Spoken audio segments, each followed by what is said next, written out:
Bonjour à toutes et à tous et bienvenue à cette cérémonie des vœux 2021 qui pour la première fois a lieu sous forme de vidéo. Face à la crise sanitaire, la plupart des maires renoncent aux traditionnelles cérémonies de fin d'année. 2020 nous aura tous marqués. C'est une année bouleversée par la pandémie, une année sombre, une année ponctuée de drames et de catastrophes.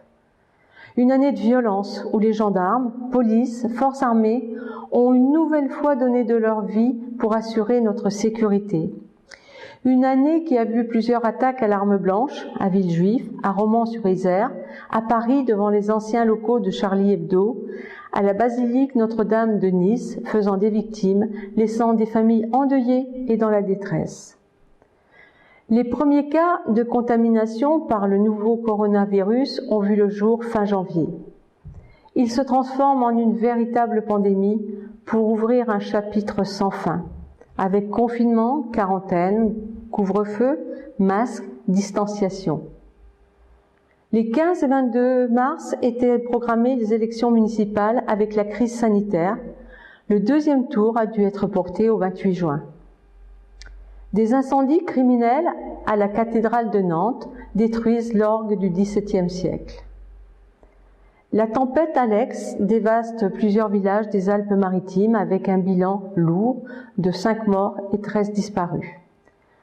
Un professeur de collège est décapité dans l'attentat de Conflans-Sainte-Honorine, Samuel Paty, professeur d'histoire-géographie qui fut victime d'une attaque terroriste.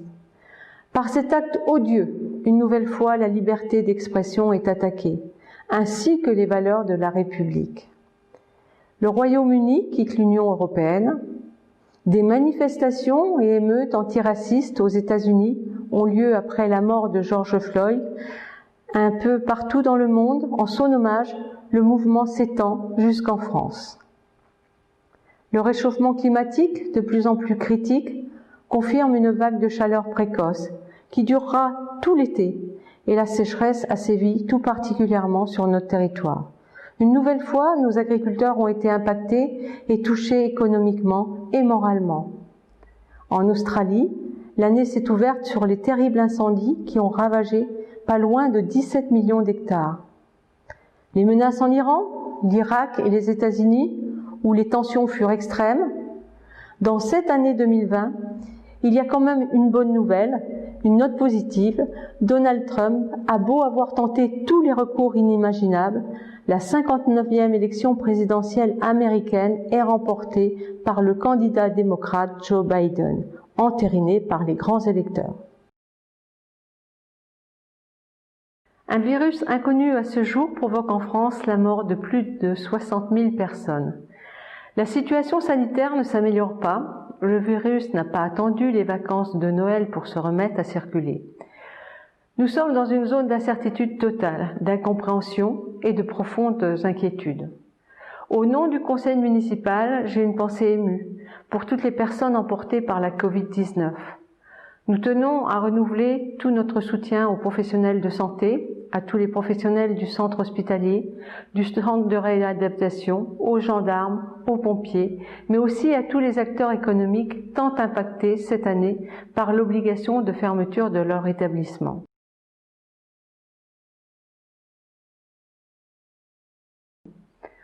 Ensemble, nous avons fait de grands pas pour Bourbon-Lancy.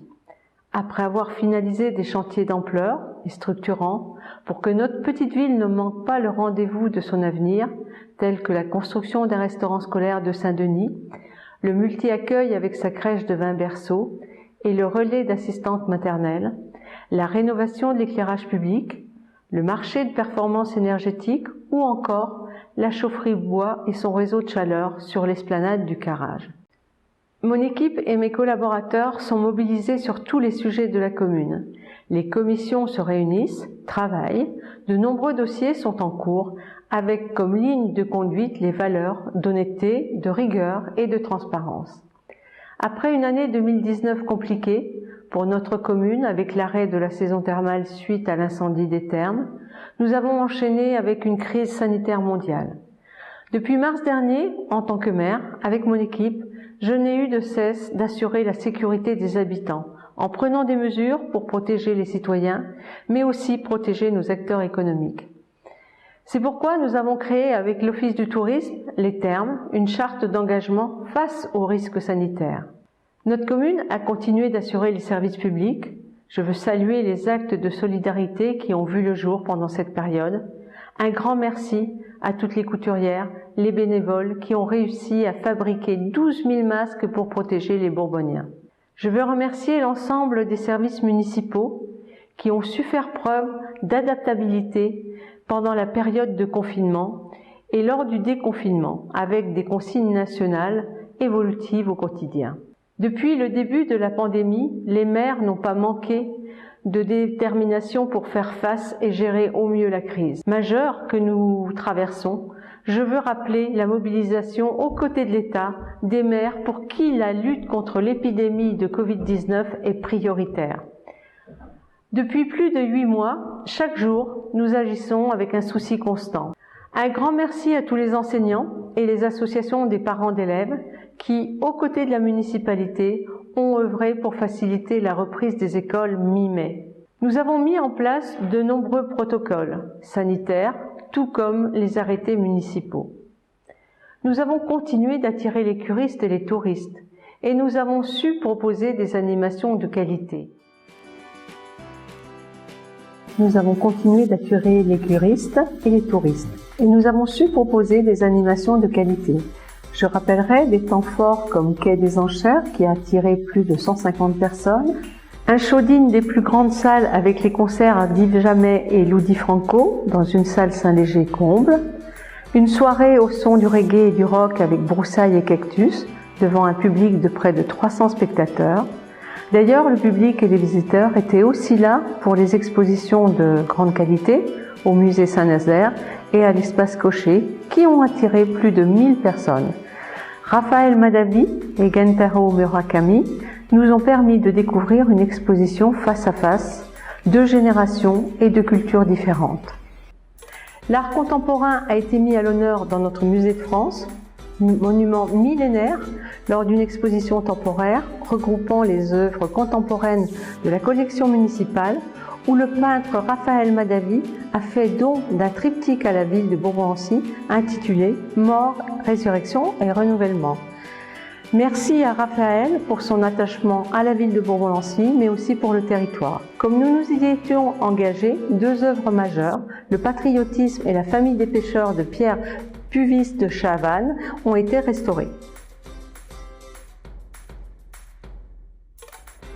L'année 2021 promet une saison culturelle riche, avec un lancement prévu le 3 avril.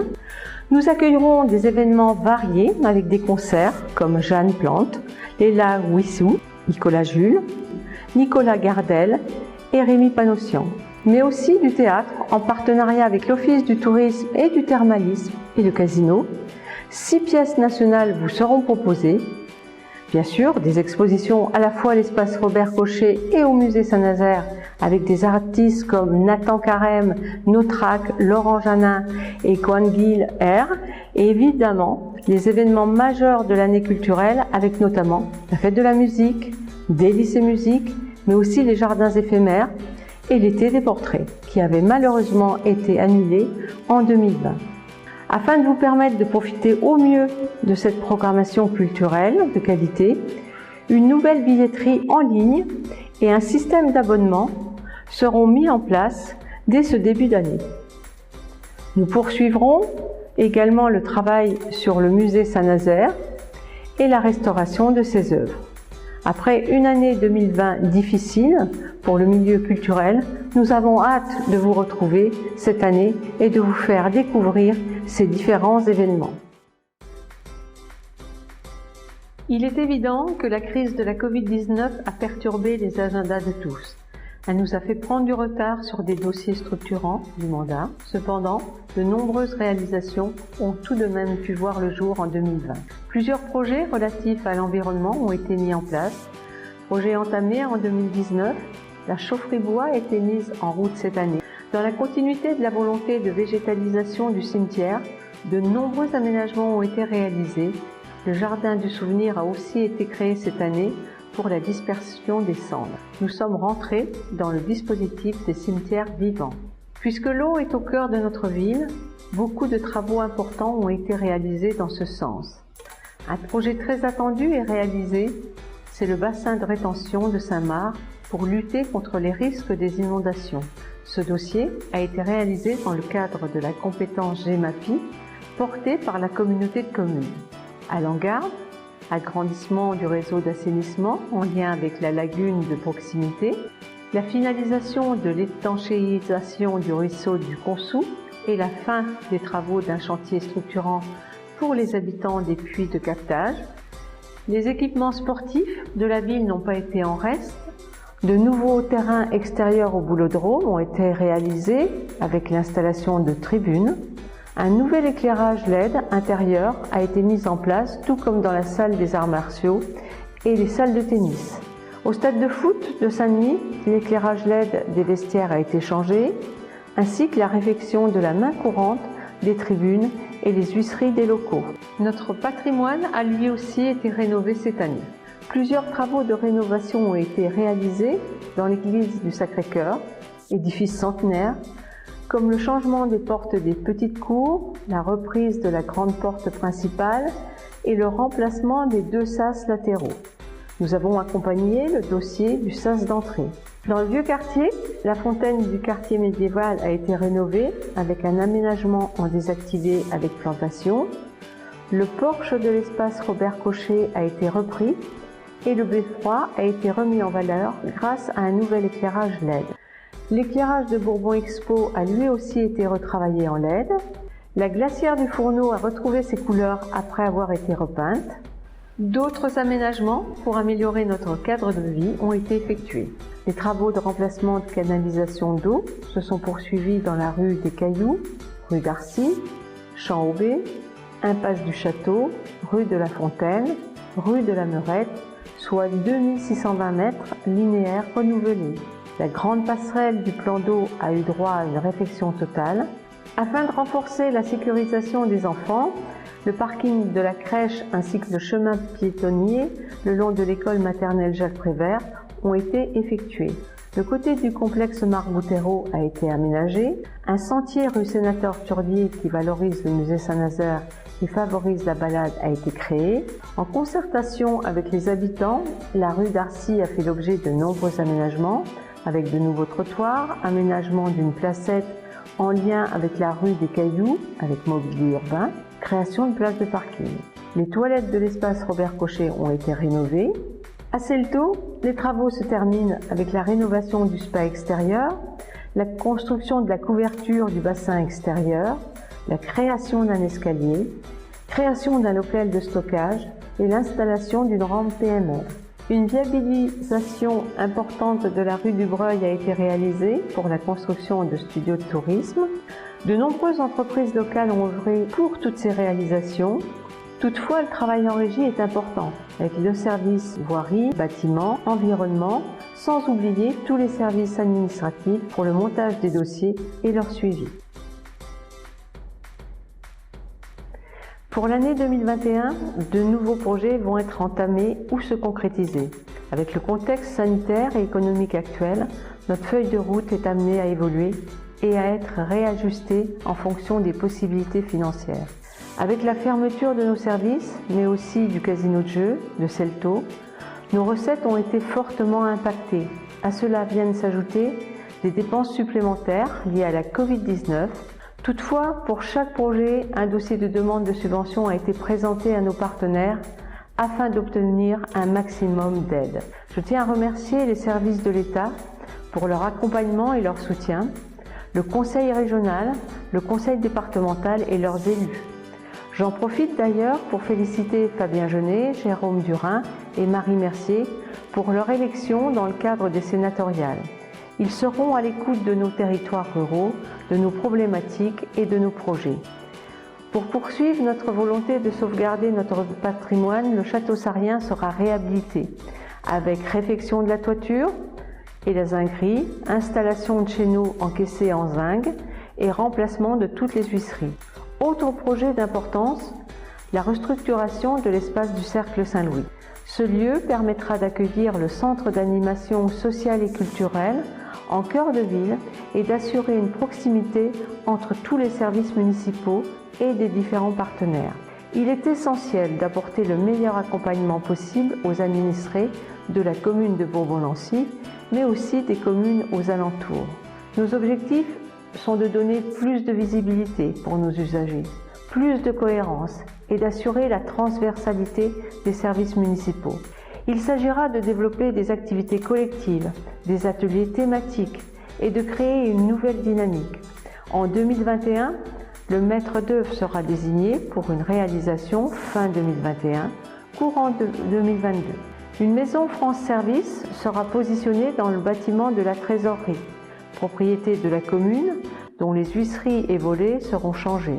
Différents organismes seront présents, comme la Caisse d'allocation familiale, le ministère de l'Intérieur, de la Justice, des Finances publiques, la Caisse d'assurance maladie, la Caisse nationale d'assurance vieillesse, la Mutualité sociale agricole, le Pôle emploi, la mission locale.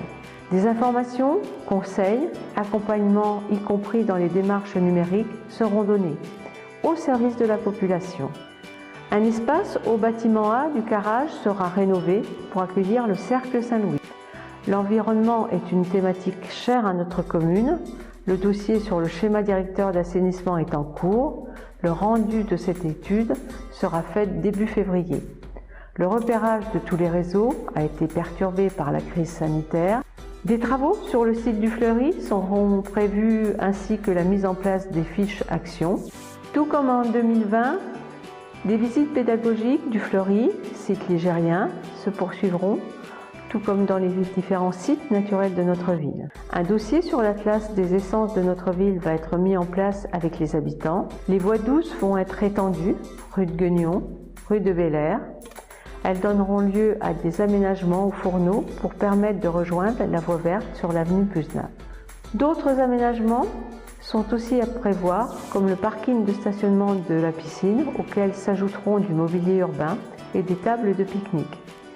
Un autre chantier en réflexion qui demande à être travaillé et mûri concerne les alentours de la chapelle de Saint-Denis. Un autre dossier de 2021 est celui de la vidéoprotection qui permettra de sécuriser les habitants et leurs biens. Cet investissement est important et se fera de façon progressive. Aujourd'hui, l'engagement de la commune au niveau social, jeunesse, senior, associatif est fort et nous continuerons d'œuvrer pour favoriser la proximité, l'intergénérationnel et apporter des soutiens dans les projets éducatifs des écoles en faveur de notre jeunesse. La municipalité continuera d'être aux côtés du tissu associatif, si important au quotidien pour développer le lien social et favoriser l'attractivité d'une ville. Puisqu'ils sont notre avenir, les jeunes Bourboniens sont au cœur de nos préoccupations. Nous sommes fiers de rejoindre l'aventure de Terre de Jeux 2024. La ville de Bourbon-Lancy s'est portée candidate et a obtenu le label de Terre de Jeux 2024. Elle participe depuis plusieurs années aux journées Sentez-vous Sport. L'école de Saint-Denis, sous le dynamisme de sa directrice, est reconnue comme classe olympique et travaille sur la découverte des pratiques sportives comme le judo. Cette labellisation va permettre la mise en place d'actions sur la thématique de l'olympisme et à destination de tous les publics pour faire partager les émotions du sport, mettre plus de sport dans le quotidien des habitants et animer. Le Festi Carnaval a rencontré un grand succès et un programme varié a été proposé aux collégiens pour les vacances de février. Le Salon des métiers au collège a montré une très belle mobilisation entre professionnels et collégiens. En 2020, la municipalité a été particulièrement attentive avec les seniors. Des chèques cadeaux leur ont été distribués en fin d'année et un appel hebdomadaire téléphonique a été mis en place. En 2020, la municipalité a accompagné les familles en difficulté avec ses services dédiés dans le cadre du réseau Violence intrafamiliale. Nous avons aussi souhaité réaliser des actions à l'occasion des journées des droits de l'enfant et de l'élimination des violences à l'égard des femmes. Ces sujets sont un combat au quotidien que nous devons mener tous ensemble. Les services municipaux et le Centre communal d'action sociale sont à votre écoute et des accompagnements peuvent être mis en place. En 2021, nous continuerons à renforcer le lien entre toutes et tous. Ainsi, le Conseil municipal jeune reprendra ses fonctions pour un nouveau mandat. Les élections auront lieu le 5 février prochain et les jeunes élus occuperont leurs fonctions pour les 2 prochaines années. Ils auront l'occasion de faire entendre leur voix et de construire des projets concrets aux côtés des élus et des agents de la municipalité. Toujours dans une volonté d'écoute, un groupe de réflexion jeune va être mis en place afin de redonner la parole aux jeunes Bourboniens. Dès que le contexte sanitaire le permettra, nous reprendrons les rencontres de quartier pour venir à votre rencontre. Tout comme les réunions publiques, le dispositif Vos questions à Edith Guignot se poursuivra et vous permettra donc de me poser vos questions et de me faire part de vos remarques et idées afin d'améliorer le quotidien de tous. Ces échanges seront ensuite publiés dans le magazine municipal. Pour diversifier l'information, des vidéos seront publiées chaque semaine sur les réseaux sociaux. Ces courtes vidéos permettront de développer des points importants de l'actualité de notre commune. Compte tenu de la situation sanitaire, le conseil municipal a récemment été diffusé en live sur Facebook et YouTube. Cette diffusion multimédia se poursuivra car elle permet un meilleur accès au conseil pour les habitants. Je souhaite affirmer ma volonté et celle des élus d'être au plus proche de vous et d'être à votre écoute. C'est ainsi que nous parviendrons, ensemble, à construire l'avenir de Bourbon-Lancy. Malgré une année difficile, Bourbon-Lancy a vu s'installer de nouveaux acteurs économiques, le salon de coiffure Les Ciseaux de Laura, le cabinet de kinésithérapie et d'ostéopathie Bonnet, le cabinet ayurvédique Davo, le cabinet d'ostéopathie Le Maître, la boutique éphémère d'agrumes Ruiz, les enseignes Carrefour Express Marie Blachère et Mangeons Frais, la pizzeria à table, la librairie Le Canapé Rouge, le salon de beauté, l'Appart Institut, les espaces verts Lot, la société Fora Construction, l'artisan carreleur Flo Caro, le bureau de tabac La Plume, le cabinet vétérinaire et la station de lavage auto Dauphin Blanc ont changé de gérant. Pour toute nouvelle installation, n'hésitez pas à nous informer pour faire partie de notre listing d'acteurs économiques et pouvoir vous accompagner dans vos activités. Un plan interactif a été mis en ligne. Il géolocalise tous les acteurs économiques ainsi que tous les lieux d'intérêt de la commune, comme les services municipaux, les lieux touristiques et culturels, les parcs. Ce plan permet à chaque artisan ou commerçant de pouvoir donner toutes leurs coordonnées. Il sera remis à jour régulièrement au fil des actualisations. La municipalité a également décidé de lancer une grande campagne de communication en accord avec nos acteurs économiques locaux, en faveur des commerçants et des artisans bourboniens. Cette opération a vu le jour juste à la réouverture des commerces. Pour la pérennité de notre petit commerce et inciter à consommer local, c'est une campagne multi-support qui a vu le jour. Vous avez sans doute pu voir les banderoles publicitaires placées à différents endroits de la ville. Il y a aussi eu des affiches pour chaque commerçant, spots publicitaires, vidéos diffusées sur les réseaux sociaux et d'autres supports apparaîtront prochainement. Il est essentiel de consommer local. Tous nos commerçants ont besoin des habitants de Bourbon-Lancy, besoin qu'une solidarité locale se mette en place, encore plus en ces temps difficiles, et c'est ensemble, collectivement, que nous réussirons. Bourbon-Lancy a été sélectionnée comme petite ville de demain, ce qui est une très bonne nouvelle. Seules 1000 communes au niveau national ont obtenu cette labellisation. L'État s'est engagé pour les territoires ruraux avec une enveloppe de 3 milliards d'euros dédiée à ce dispositif. C'est avant tout un soutien de l'État à la revitalisation des centres-bourgs, la possibilité de financement supplémentaire pour les différents projets, mais aussi un soutien accru en ingénierie. Bourbon-Lancy a une véritable centralité et apporte des services utiles aussi bien pour ses habitants que pour ceux des communes alentours. C'est un dossier structurant sur l'attractivité de la ville, avec la possibilité d'adapter des aménagements en cœur de ville, au quartier thermal, en fonction des mobilités et de l'accessibilité. La municipalité continuera d'accompagner ses acteurs locaux à travers différentes actions. Au vu de la crise sanitaire qui a impacté nos commerçants, nous tenons à soutenir le commerce local. C'est pourquoi 2000 chèques d'une valeur faciale de 15 € seront proposés à la vente à l'accueil de la mairie à partir du 15 janvier. Pour un chèque acheté, le particulier règle la somme de 10 € et la commune prend en charge les 5 € restants. La première boutique éphémère verra le jour dans la rue du commerce au printemps. Puisque le tourisme est un point important de notre économie locale, il est important de poursuivre les aménagements en lien avec ce secteur. Bourbon-Lancy voit passer chaque année des milliers de visiteurs et touristes. Ainsi, une aire de camping-car sera créée. Le label Territoire Vélo sera renouvelé. Un autre projet important est celui de la création d'une station de vélo électrique. Je terminerai ce discours sur une note d'optimisme. J'exprime ma gratitude à toutes les personnes, les entreprises, les agents de la commune, avec qui j'ai pris beaucoup de plaisir à travailler sur tous les dossiers. Bourbon-Lancy possède de véritables atouts, un potentiel à développer et à valoriser, un savoir-faire indéniable. Je crois en ma ville et en ses habitants. C'est en étant positif que l'on pourra avancer, le regard tourné vers l'avenir.